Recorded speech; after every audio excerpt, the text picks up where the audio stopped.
Hello বন্ধুরা, আজ আমার ভাই আমার ঘরে ঘুমাতে এসেছিলেন। কিন্তু তার উপস্থিতির কারণে আমি সেই সব কাজ করতে পারছিলাম না যে আমি সাধারণত রাতের অন্ধকারে করে থাকি। এসব কাজে আমি প্রচুর প্রশান্তি পাই। কিন্তু আমি কি জানতাম যে আজ রাতে এমন কিছু ঘটবে যার কারণে আমি ঘামে ভিজে যাব। তিনি মাত্র 2টি আঙ্গুল দিয়ে আমাকে পাগল করে দিয়েছিলেন, আর এখনও এই সব কথা আপনাদের বলতে যাচ্ছি।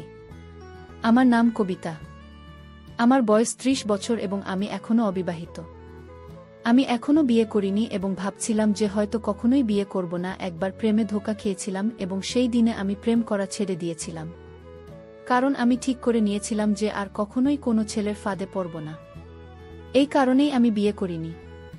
আমি একটি কলেজের অধ্যাপক, একজন ভারতীয় মেয়ে, সুন্দর, শিক্ষিত এবং স্মার্টও বটে। আমার শরীরও মনে আধুনিকতার ছোঁয়া লেগেছে। কিন্তু গতরাতে আমার ভাইয়ের সাথে যা ঘটেছে তারপর থেকে অনেক কিছু বদলে গেছে এবং আমার চিন্তাভাবনাও বদলে গেছে। এখন আমার মনে হচ্ছে যে যদি কোনো ভালো ছেলে পাওয়া যায় তাহলে বিয়ে করে ফেলা উচিত।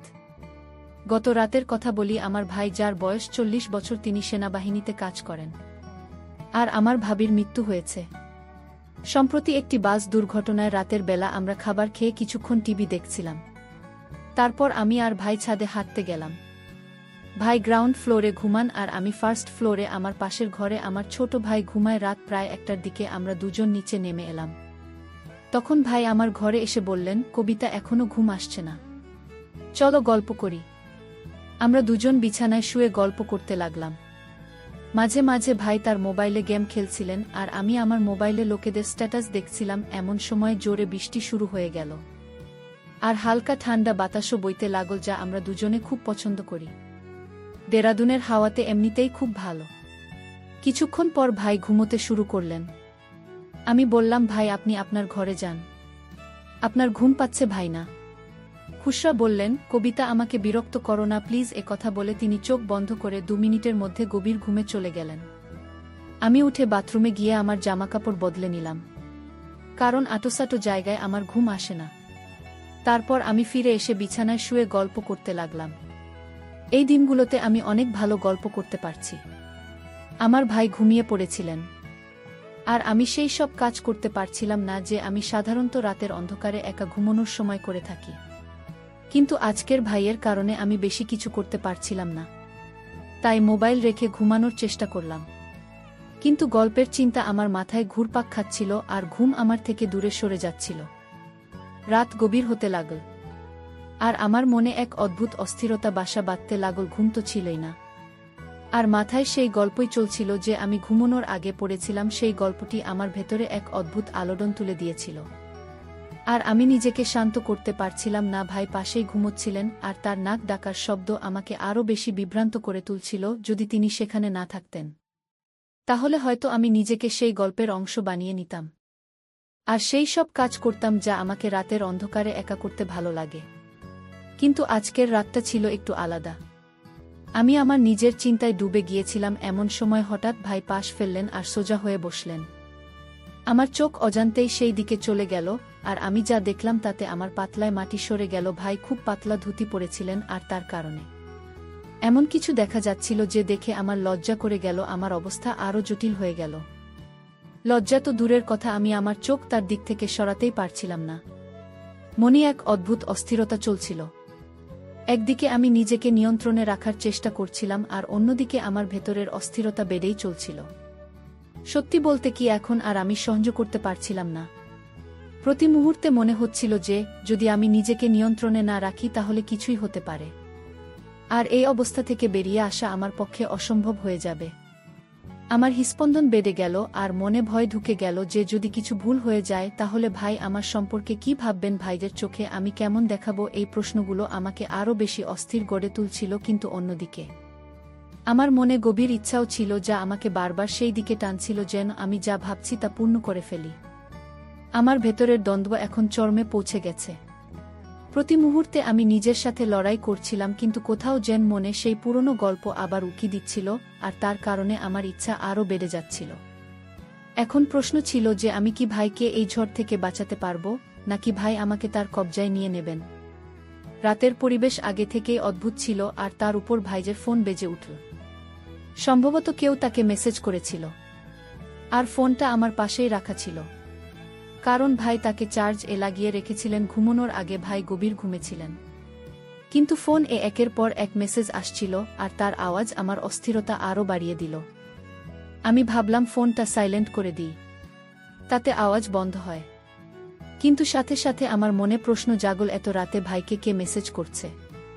আমি ভাইজের ফোনের পাসওয়ার্ড জানতাম, তাই কোনো দ্বিধা না করেই তার ফোন চেক করলাম। স্ক্রিনে তাকাতেই দেখলাম ভাইজের গার্লফ্রেন্ড তাকে একের পর এক মেসেজ পাঠাচ্ছে। এক অদ্ভুত কৌতূহল আমাকে ঘিরে ফেল, আর আমি ভাবতে লাগলাম।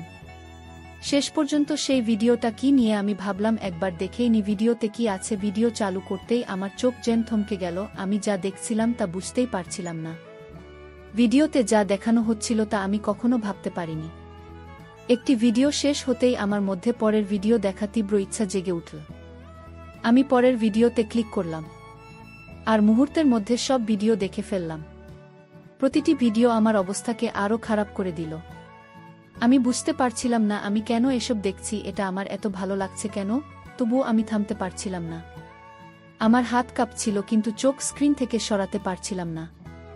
সময় যত গড়াচ্ছিল আমার অস্থিরতা তত বাড়ছিল। আমি নিজের সাথে যুদ্ধ করছিলাম। আমি কি করছি এই প্রশ্ন বারবার আমার মাথায় ঘুরপাক খাচ্ছিল, কিন্তু আমি নিজেকে নিয়ন্ত্রণ করতে পারছিলাম না। সেই ভিডিওগুলো আমার ভেতরের ঝড়কে আরও বাড়িয়ে দিচ্ছিল। এখন আমার মধ্যে এক অদ্ভুত সাহস এসে গিয়েছিল, বা বলা যায় আমি আমার ইচ্ছার কাছে অসহায় হয়ে পড়েছিলাম। আমি সিদ্ধান্ত নিয়েছিলাম যা হবে দেখাই যাক। এখন আমি ঠিক সেই কাজটাই করতে যাচ্ছিলাম যা আমি দীর্ঘদিন ধরে থামানোর চেষ্টা করছিলাম। আমার হাত কাঁপছিল, হৃৎস্পন্দন তীব্র হয়ে উঠছিল। আমি ধীরে ধীরে ভাইয়ের কাছে গেলাম আর তার পাশে শুয়ে পড়লাম। কিছু এমন হলো যেন কিছুই হয়নি, মনে হুলস্থুল পড়ে গিয়েছিল, কিন্তু আমি নিজেকে সামনে রেখেছিলাম। কিছুক্ষণ আমি ঘুমের ভান করলাম, যাতে যদি হঠাৎ সে জেগে ওঠে তাহলে মনে করে আমি গভীর ঘুমে আছি। হৃদস্পন্দন তীব্র হচ্ছিল, কিন্তু আমার চেহারায় শান্তির ছাপ ছিল। তারপর আমি ধীরে ধীরে আমার পা ভাইয়ের উপর রাখলাম, যেন ঘুমের মধ্যে অজান্তে কিছুক্ষণ থেমে গেলাম। আর ভাই নড়াচড়ার অপেক্ষায় ছিলেন, কিন্তু কোনো নড়াচড়া হলো না। সে তখনও গভীর ঘুমে ছিল। আমার পায়ের নিচে তার উষ্ণতা অনুভব করছি, আর কিছু একটা, তার শরীর শান্ত ছিল, কিন্তু তার মনে আরেক গল্প চলছিল। আমার পায়ের নিচে তার আকাশ স্পষ্ট অনুভব হচ্ছিল, আর তার কড়া আওয়াজ আমার ভেতরের সব জটিলতাকে আরও বাড়িয়ে দিচ্ছিল। আমার হৃদস্পন্দন তীব্র হয়ে উঠছিল, আর সেই ভয় যা আমাকে সব সময় আটকে রেখেছিল এখন স্পষ্ট হয়ে উঠছিল। এখন আমি নিজেকে নিয়ন্ত্রণ করতে পারছিলাম না। সময় যত গড়াচ্ছিল আমার ইচ্ছা তত শক্তিশালী হয়ে উঠছিল। আমি জানতাম যদি এখন নিজেকে নিয়ন্ত্রণ না করি তাহলে এমন কিছু ঘটবে যা থেকে ফিরে আসা সম্ভব হবে না। কিন্তু কিছুক্ষণের মধ্যেই আমার ময়না মৌজানি যুদ্ধ করছিল, আর আমি ধীরে ধীরে আমার হৃদয়ের কাছে হেরে যাচ্ছিলাম। আমি আবার আমার পা হালকা করে সরিয়ে নিলাম, এটা বোঝার জন্য যে তার ঘুম কত গভীর, কিন্তু কোনো নড়াচড়া হলো না। এখন আমার মন ঠান্ডা হচ্ছিল, আর শুধু একটা কথাই মনে ঘুরছিল, রাত ও নিস্তব্ধতা আমার ভেতরে এক ঝড় তুলে দিয়েছে। প্রতি মুহূর্তে আমার সাহস বাড়ছিল। আমি যে পদক্ষেপ নিয়েছিলাম এখন তা থেকে পিছিয়ে আসা সম্ভব ছিল না। কিন্তু তখন আমি জানতাম না যে সে ঘুমোয়নি। আসলে সে গভীর ঘুমে ছিল না, বরং শুরু থেকেই ঘুমের ভান করছিল। আমার প্রতিটি পদক্ষেপ সে আগে থেকেই জানত। আমি যা অনিচ্ছাকৃতভাবে করেছিলাম তা ভাই ইচ্ছাকৃতভাবে দেখছিলেন। সম্ভবত আমাকে শাস্তি দেওয়ার জন্য ভাই চুপচাপ শুয়েছিলেন। আমি একেবারেই জানতাম না যে তার চোখ বন্ধ থাকলেও তার মস্তিষ্ক পুরোপুরি জাগ্রত ছিল। আমার হৃদয় টানাপোড়েন চলছিল, কিন্তু ভাইয়ের কোনো প্রতিক্রিয়া না দেখে আমি আরও উত্তেজিত হয়ে উঠলাম। ঠিক সেই মুহূর্তে যখন আমি আরও কিছু করতে যাচ্ছিলাম, তিনি হঠাৎ চোখ খুললেন। আমার হৃদস্পন্দন যেন থেমে গেল। চোখ খোলা মাত্রই এমন তড়িঘড়ি চোখ বন্ধ করে ঘুমের ভান করলাম, কিন্তু আমার মুখে আতঙ্কের অস্থিরতা স্পষ্ট ফুটে উঠছিল। আমি বুঝতে পারছিলাম নিজেকে এক ভয়ঙ্কর ফাঁদে ফেলেছি, কিন্তু যা হতে যাচ্ছিল তার জন্য আমি মোটেও প্রস্তুত ছিলাম না। তখনই ভাই আমাকে এই অবস্থায় দেখে ফেললেন। কিছু বলার আগে তিনি কোনো লজ্জা বা দ্বিধা ছাড়াই এগিয়ে এলেন। এরপর যা ঘটল তা আমার জন্য এক গভীর আঘাতের চেয়ে কম নয়। টানা 4 ঘন্টা ধরে তিনি আমার সাথে এমন কিছু করলেন যে আমি কখনো ভুলতে পারব না। সেই মুহূর্তগুলো আমার পুরো বিশ্বটাকে বদলে দিয়েছে। কিন্তু এই গল্পের শেষে এখানে নয়, ওই 4 যা ঘটেছিল তার সম্পূর্ণ সত্যতা আমি আপনাদের পরের পর্বে বলব। যদি জানতে চান কি ঘটেছিল তাহলে আমার চ্যানেল সাবস্ক্রাইব করতে ভুলবেন না।